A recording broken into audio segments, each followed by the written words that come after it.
ప్రభుత్వం సూపర్ 6 హామీలను ఒక్కొక్కటిగా అమలు చేస్తుందన్నారు టీడీపీ రాష్ట్ర అధికార ప్రతినిధి పోలంరెడ్డి దినేష్ రెడ్డి. ప్రభుత్వ పరిపాలనా విధానాలు ప్రజలకు నచ్చాయని, అందుకే జగన్ అడ్డా పులివెందులలో టీడీపీ విజయం సాధించిందని తెలిపారు. తప్పు చేసిన వారిని చట్టం తన పని తాను చేసుకుంటూ వెళ్తుందని పేర్కొన్నారు. నియోజకవర్గంలో ఎలాంటి గ్రూప్ రాజకీయాలు జరగడం లేదని, నాయకులంతా ఒక్కతాటిపై ఉంటున్నామంటూ పోలంరెడ్డి దినేష్ రెడ్డి నెల్లూరు జిల్లా ఐ న్యూస్ ప్రతినిధి Sunil face to face. Andhra Pradesh రాష్ట్రంలో కూటమి ప్రభుత్వం ఏర్పడిన తర్వాత కూడా సూపర్ 6కి సంబంధించి ఒక్కొక్క హామీని కూడా నెరవేరుస్తున్న పరిస్థితి నెలకొందని చెప్పుకోవచ్చు. అయితే దాదాపుగా కూడా ప్రస్తుతం నిన్న ఆగస్టు 15 సందర్భంగా కూడా మహిళలకు ఉచిత బస్సు అనే విధంగా కూడా ప్రజలకి హామీ ఇచ్చిన దాని ప్రకారం నెరవేర్చిన పరిస్థితి అయితే ఉంది. అయితే దీనికి సంబంధించి కూడా టీడీపీకి సంబంధించి అధికార ప్రతినిధి దినేష్ రెడ్డి గారు మనతో ఉన్నారు. ఆయన అడిగి తెలుసుకునే ప్రయత్నం చేద్దాం. సార్ చెప్పండి, ప్రధానంగా కూడా సూపర్ 6కి సంబంధించిన హామీల్లో ప్రధానమైన అంశం మహిళలకు ఉచిత బస్సు. దీనివల్ల కూడా చాలామంది కాలేజీకి వెళ్ళే పిల్లలకు కూడా నెలకి బస్ ఫీజు 12 నుంచి 15 వేలు కట్టాల్సిన పరిస్థితి, ఈరోజు ఉచితంగా పోతున్న పరిస్థితి, అందరూ ఆనందం వ్యక్తం చేస్తున్న కూడా పరిస్థితి అయితే ఉంది. దీనిపై రాష్ట్ర ప్రజలు కానీ మహిళలకు కానీ ఎలాంటి సూచనలు ఇస్తారు, రాష్ట్ర ప్రభుత్వానికి ఎలాంటి సూచనలు ఇస్తారు? ఖచ్చితంగా అండి. ఇప్పటికే సూపర్ 6 పథకాలని దాదాపు 85% మనం పూర్తి చేయడం జరిగింది. అందులో భాగంగా నిన్న స్త్రీ శక్తి అని చెప్పి ఉచిత బస్ ప్రయాణ సౌకర్యం కూడా కల్పించడం జరిగింది. ఇందులో భాగంగా మనము మహిళలు అంటే వివిధ రకాలు, అంటే వాళ్ళు స్కూల్కి వెళ్ళడానికో లేకపోతే కాలేజ్కి వెళ్ళడానికో లేదా వర్క్ వెళ్ళడానికో ఈ విధంగా, అలానే మెడికల్గా కొంతమంది పెద్దవాళ్ళు మెడికల్ ఫెసిలిటీ వాడుకోవడానికో ఈ బస్ ప్రయాణం ఉచిత ప్రయాణ సౌకర్యాన్ని కల్పించడం జరిగింది. ఎన్నికల్లో మేము ఇచ్చిన హామీ ఏంటంటే కేవలము జిల్లాలోనే ఉచిత ప్రయాణ సౌకర్యం కల్పిస్తామని చెప్పాను. కానీ దానికన్నా రెట్టింపు ఇవాళ రాష్ట్రంలో ఎక్కడికి కావాలంటే అక్కడికి మహిళలు ఉచితంగా ప్రయాణం చేసే సౌకర్యాన్ని ఇవాళ రాష్ట్ర ప్రభుత్వం కల్పించడం జరిగింది. అయితే ఈ పథకం ద్వారా చాలామందికి చాలా లబ్ధి కలగబోతుంది. ప్రతి నెల ప్రతి మహిళకి కనీసము 2,000 నుంచి 3,000 రూపాయలు ఆదా కాబోతుంది. వాళ్ళు ఏ పని కోసం వెళ్ళినా బస్సులో టికెటే లేకుండా ఇవన్నీ కూడా ప్రభుత్వమే భరాయిస్తుంది. ఆ టికెట్ ఫేర్ అంతా కూడా ప్రభుత్వమే భరాయిస్తుంది. అయితే ఇప్పటికీ దాదాపు అంటే మనకి 16 రకాల సర్వీస్ ఉంటే కేవలము ప్రజెంట్లీ ఒక 4 సర్వీసెస్ని మనము 4 రకాల సర్వీస్ని ఫ్రీగా ఇస్తున్నాం మహిళలకి. అంటే దాదాపు 13,000 బస్సులు ఇవాళ రాష్ట్రంలో అంటే జరుగుతుంటే అందులో 6,500 బస్సులు దాదాపు మహిళలకి ఫ్రీగా ట్రావెల్ చేసే సౌకర్యం కల్పిస్తున్నాం. రానున్న రోజుల్లో ఇంకా కూడా పెంచి, అంటే ప్రభుత్వం మీద భారం లేకుండా మహిళలందరూ కూడా ఉచితంగా ప్రయాణం చేసే దానికి అవసరమైన సౌకర్యం కల్పిస్తాం. అలానే బస్సు సౌకర్యం ఉచితంగా ఇస్తూ కూడా వాళ్ళ భద్రత కోసం అని చెప్పి సీసీ కెమెరాస్ అన్నీ కూడా బస్సులో ఏమర్చి ఏదైతే మహిళలు ట్రావెల్ చేస్తున్న బస్సులో మహిళా కండక్టర్ వెళ్ళే విధంగా కూడా ఈ రాష్ట్ర ప్రభుత్వం చర్యలు చేపడుతుంది. దీని మీద స్ట్రిక్ట్ ఇన్స్ట్రక్షన్స్ నారా చంద్రబాబు గారు ఇచ్చారు. అలానే ఇదే కాదు, కేవలము ఈ సంవత్సరం మనం చూస్తే అన్నదాత సుఖీభావం కూడా ఇచ్చాము. తద్వారా అంటే మొదటి వాయిదా 7,000 రూపాయలు ఇవ్వడం జరిగింది. అలానే తల్లికి వందనం పథకము, ఎంతమంది బిడ్డలు ఉంటే అంతమంది బిడ్డలు, 4 ఉన్నా 5 ఉన్నా ప్రతి బిడ్డకి 13,000 రూపాయలు వాళ్ళ అకౌంట్లో జమ చేయబడింది. అలానే మనము దీపం పథకాన్ని తీసుకొచ్చింది నారా చంద్రబాబు గారు. అంటే అప్పుడు ఉచితంగా గ్యాస్ కనెక్షన్ ఇచ్చారు, ఇప్పుడు గ్యాస్ సిలిండర్లు కూడా ఉచితంగా ఇస్తున్నాము. అలానే ఇచ్చిన హామీ ప్రకారము ఏదైతే పెన్షన్ ఉంటుందో పెన్షన్ ఒకటే దఫా 1,000 రూపాయలు పెంచి 4,000 రూపాయలు ప్రతి ఇంటికి ప్రతి మొదటి రోజులోనే, నెల మొదటి రోజునే మనం అందిస్తున్నాము. ఈ అన్ని పథకాలు దాదాపు ఇంప్లిమెంట్ చేయడం వల్ల దాదాపు మేము ఇచ్చిన పథకాలు దాదాపు 85% మేము అమలుపరిచాము. ఇంకా మిగిలింది స్త్రీ నిధి, అది కూడా ఈ సంవత్సరంలోనే, ఈ 25 సంవత్సరంలోనే ఇంప్లిమెంట్ చేయడానికి నారా చంద్రబాబు గారు అడుగులు వేస్తున్నారు. ప్రధానంగా కూడా రాష్ట్ర ప్రభుత్వం అధికారంలోకి వచ్చిన తర్వాత ఇటీవల జరిగిన పులివెందుల ఎన్నికలకు సంబంధించి జగన్మోహన్ రెడ్డి అడ్డాలో టీడీపీ కూడా గెలుపొందిన పరిస్థితి అయితే ఉంది. అయితే అధికారాన్ని అడ్డుపెట్టుకొని గెలుపొందారని కొందరు, మరికొందరు స్వచ్ఛందంగా కూటమి ప్రభుత్వం పార్టీ గెలిచిన అనంతరం వాళ్ళు ఇచ్చిన హామీలు నెరవేర్చే పద్ధతులను చూసి గెలిచామని కొందరు చెప్తున్న పరిస్థితి అయితే ఉంది. అయితే దీన్ని ఎలా చూడొచ్చు? ఖచ్చితంగా అండి. జగన్మోహన్ రెడ్డి గారి వ్యాఖ్యలు, అలానే వైఎస్ఆర్సీపీ వ్యాఖ్యలన్నీ కూడా చూసాము. మొట్టమొదటిసారిగా పులివెందులలో ప్రజాస్వామ్యం ఎలక్షన్ జరిగింది. దాదాపు 30 ఏళ్ళు అయింది అక్కడ ఎలక్షన్ జరిగి, అన్నీ కూడా యునానిమస్ చేస్తున్నారు. అంటే యునానిమస్ ఎలా జరుగుతుంది, అవతల వ్యక్తుల్ని నిలబెట్టకుండా వాళ్ళని బెదిరించి భయపెట్టి అవతల క్యాండిడేట్ని విత్డ్రా అయ్యేటట్టు చేశారు. ఇవాళ ఎలక్షన్ కండక్ట్ చేశాము, ప్రజలు స్వతంత్రంగా వచ్చి ఓట్లేశారు. ఈ గడిచిన 14 నెలల్లో కూటమి ప్రభుత్వం ఇంప్లిమెంట్ చేసిన సంక్షేమ పథకాలు కానీ అభివృద్ధి యాక్టివిటీస్ అన్నీ కూడా ప్రజలు చూస్తున్నారు. ఖచ్చితంగా తెలుగుదేశం పార్టీ అయితేనే పులివెందులకి మంచి జరుగుతుంది, ఒంటిమిట్టకి మంచి జరుగుతుంది, రాయలసీమకు మంచి జరుగుతుంది ప్రజలందరూ అభిప్రాయంతో భారీ మెజార్టీతో, కనీసం పులివెందులలో డిపాజిట్ కూడా దక్కలేదంటే వైఎస్ఆర్సీపీ పార్టీకి. వాళ్ళ ఫౌండేషన్ ఎంత వీక్గా ఉందో ఇవాళ తెలుగుదేశం పార్టీ పునాదులు వేసుకుంటూ రాయలసీమని కూడా తెలుగుదేశం పార్టీ క్యాప్చర్ చేస్తూ రానున్న స్థానిక సంస్థలు కూడా ఖచ్చితంగా 100% ఇదే ఎలక్షన్ రిజల్ట్ రాబోతుంది. ఎవరైతే ఈ ఎలక్షన్ కోసం సపోర్ట్ వర్క్ చేసిన మా మినిస్టర్స్ కానివ్వండి, కార్యకర్తలు కానివ్వండి, అలానే స్వతంత్రంగా ఓటేయడానికి వచ్చిన ప్రజలందరూ కూడా నేను హృదయపూర్వకంగా ధన్యవాదాలు తెలియజేసుకుంటూ శుభాకాంక్షలు తెలియజేస్తున్నాను. సార్, ప్రధానంగా కూడా 2024 జరిగిన ఎన్నికల్లో అంతకుముందు అంటే ఒక 6-7 నెలలకు ముందు దినేష్ రెడ్డి అంటే కొంతమందికే తెలుసు. కానీ ఎన్నికలకు ముందు కోవూరు నియోజకవర్గ టీడీపీ అభ్యర్థిగా దినేష్ రెడ్డిని కన్ఫర్మ్ చేశారని అధిష్టానం చెప్పిందని కూడా ప్రచారం జరిగింది. దానికి సంబంధించిన విషయాలు కూడా చూస్తే సోషల్ మీడియాలో దాదాపు ఫేస్బుక్లో ప్రతి గ్రామానికి వెళ్ళడం, ప్రతి ఇంటికి వెళ్ళడం, వాళ్ళ సమస్యలు తెలుసుకొని ప్రజలందరికీ అందుబాటులో ఉంటూ రాబోయే ఎన్నికల్లో గతంలో జరిగిన ఎన్నికల్లో ఖచ్చితంగా మీరు గెలుపొందే విధానంగా ఉందని కూడా ప్రజలు అన్నారు. దీనికి సంబంధించి సీటు మార్చిన పరిస్థితి అయితే ఉంది. అయితే ప్రజల్లో ఇప్పటికీ మీకు అదే ప్రజాదరణ ఉంది అని కోవూరు నియోజకవర్గ ప్రజలైతే అంటున్నారు. ఆ నమ్మకాన్ని మీరు ఏ విధంగా నిలబెట్టుకోవాలి? ఖచ్చితంగా అండి. నాకు అధిష్టానము అంటే మా నాయకుడు నారా చంద్రబాబు గారు కానీ, నారా లోకేష్ గారు నా మీద ఏ బాధ్యత పెడితే ఆ బాధ్యతని 100% నిర్వహించడమే బాధ్యతగా నేను తీసుకున్నాను. తెలుగుదేశం పార్టీ సైనికుడిగా ఆ రోజున రాష్ట్రంలోనే మొట్టమొదటి యువతకి సీటు ఇస్తామని చెప్పి నా పేరు అనౌన్స్ చేయడం జరిగింది.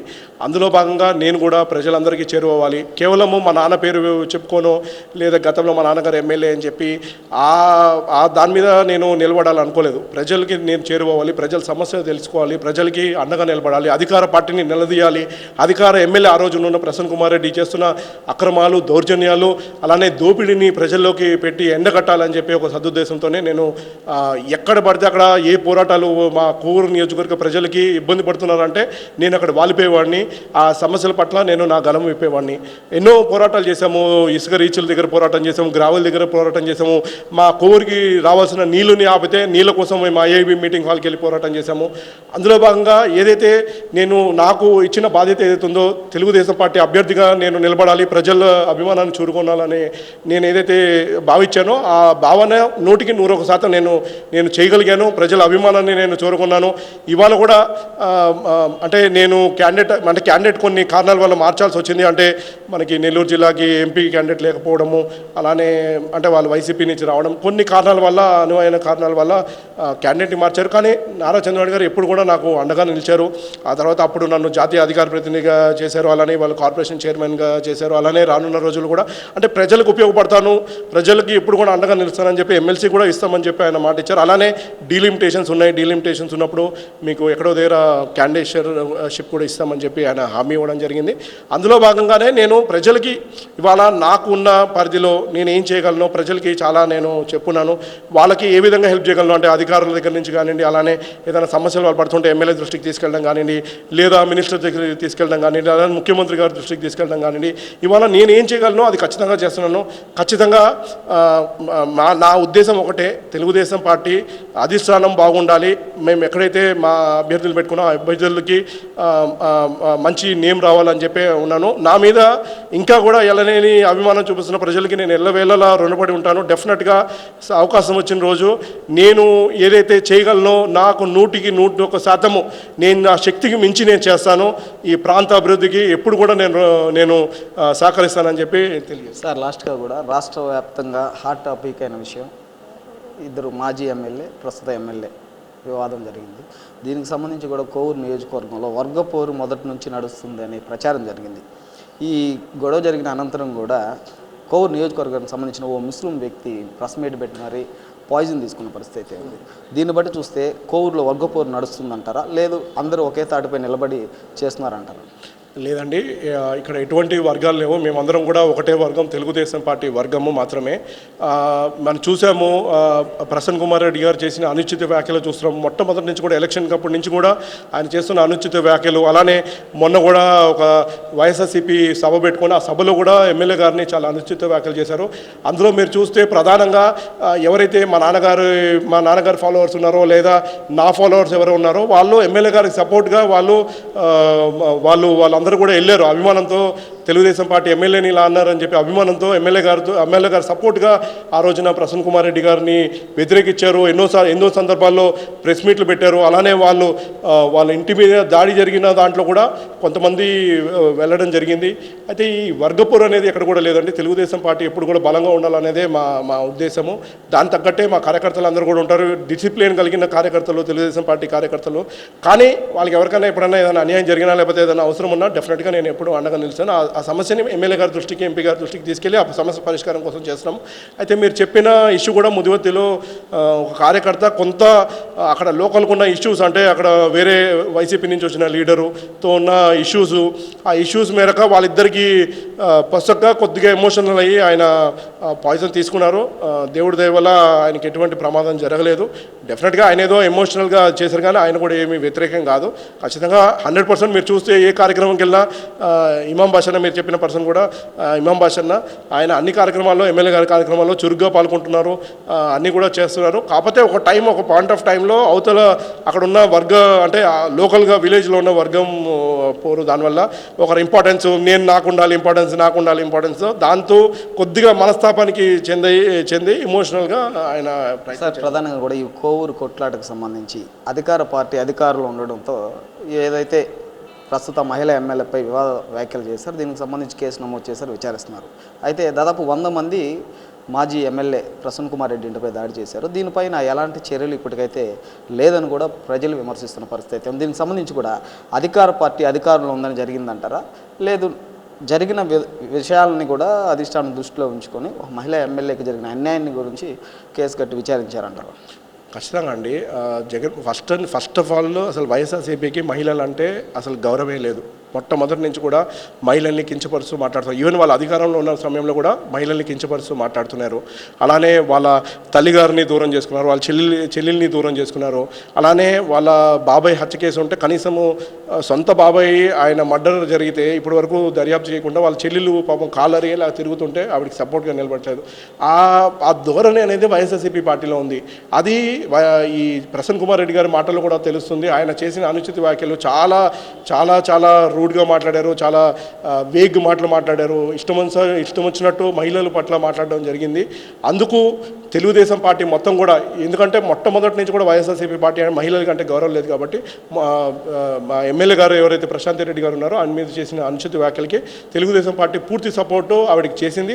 అయితే మీరు చెప్పిన ఏదైతే ఉన్నాయో కేసులు, ఎందుకంటే ఆయన తప్పు మాట్లాడారు కాబట్టి ఆ తప్పుకు సంబంధించిన కేసు దాన్ని కట్టడం జరిగింది. అలానే ఎవరైతే దాడికి వెళ్ళారో వాళ్ళ ఇంటి మీదకి, ప్రసన్న కుమార్ రెడ్డి గారి ఇంటి మీదకి దాడి వెళ్ళారో అది తెలుగుదేశం పార్టీ నాయకులైనా కూడా, జనసేన పార్టీ నాయకులైనా కూడా, బీజేపీ పార్టీ నాయకులైనా కూడా వాళ్ళందరూ కూడా ఇప్పటికే 41A నోటీస్ ఇవ్వడం జరిగింది. వాళ్ళందరూ కూడా విచారణకు రమ్మన్నారు.